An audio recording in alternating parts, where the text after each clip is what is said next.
Bonsoir à tous. Ce soir, on est le mardi 29 novembre. Parce que demain sort votre film, 30 novembre, mercredi 30 novembre, votre film Vincent Glenn. Et que vous dites que, enfin... Des bonnes nouvelles. Enfin des bonnes nouvelles. C'est ça que vous dites. C'est tout à fait ça. C'est ça le film. C'est en salle demain. On va voir. Pour l'instant, ce soir, on rentre dans votre long métrage. C'est votre premier long métrage. Après avoir fait quelques documentaires, Vincent Glenn. Alors nous, on aime bien... Parce que dans votre premier long métrage, titré « Enfin de bonnes nouvelles », on commence par un mix sonore qui pourrait nous dire l'état du monde. C'est ça votre volonté ? Ça part en effet d'une sorte de grand mix où on entend les sons du monde, on entend les sons comme on peut les entendre à la maison de la radio. On a des antennes partout et on reçoit des sonorités, des informations du monde entier en permanence. Donc ça part de ça en effet. C'est une sorte de chaos. Racontez-moi, pourquoi le récit de votre film, Enfin des bonnes nouvelles, qui est en fait un film utopique, militant sur le sort du monde, s'inscrit en permanence à partir de la radio ?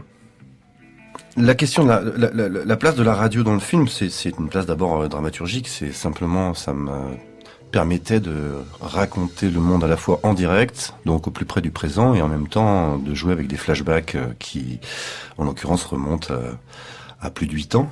Donc c'est un jeu en permanence entre eux. Ça me permettait de suggérer en permanence ce qui se passe dehors.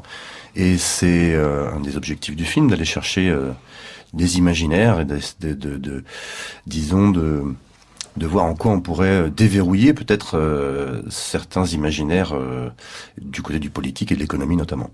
Voilà, on a commencé à rentrer dans la forme de votre film parce que votre film est très compliqué et je vais préciser tout de suite qu'il s'agit très simplement d'englober tous les problèmes du monde en quelques minutes de cinéma. Voilà pourquoi la forme est si importante.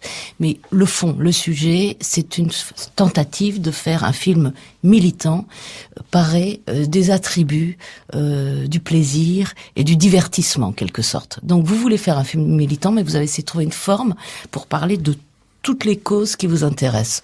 En quelques phrases, le synopsis, qu'est-ce que vous en diriez, vous, Vincent Glenn ? Je dirais que moi je fais des films, c'est mon métier depuis 25 ans et je crois que ce film c'est la meilleure façon que j'ai trouvé de faire de la politique d'une certaine façon. Voilà, je pense que c'est une forme de chronique puisque le film s'échelonne sur 8 ans. Et je crois que le phénomène marquant, justement, c'est une forme de désillusion, c'est une forme de sidération des citoyens qui se méfient considérablement de leurs élites, qu'elles soient politiques, économiques, intellectuelles, médiatiques. Il y a une méfiance terrible qui jaillit et dont une des formes les plus abouties a été aujourd'hui, il y a quelques temps, l'élection de Trump aux États-Unis. C'est une manière de cette espèce de pseudo-candidat anti-système, c'est, il me semble, une dénonciation, en tout cas une expression populaire d'une méfiance terrible vis-à-vis de ceux qui dirigent. Et le film a été une façon de raconter ça, et de raconter la façon dont moi-même je pouvais avoir le désir de sortir de cette période finalement du côté de la dépression, du côté du constat que rien n'est possible, qu'on n'y arrivera pas, qu'ils sont trop forts, que le capitalisme décide de tout, etc., etc. Donc c'est une façon pour moi d'avoir raconté une histoire qui me permet de me libérer de quelque chose. Et ainsi, de la même manière, vous offrez un premier rôle de cinéma à Laurence Parisot. On n'en dira pas plus. Non. Merci beaucoup, Vincent Glenn.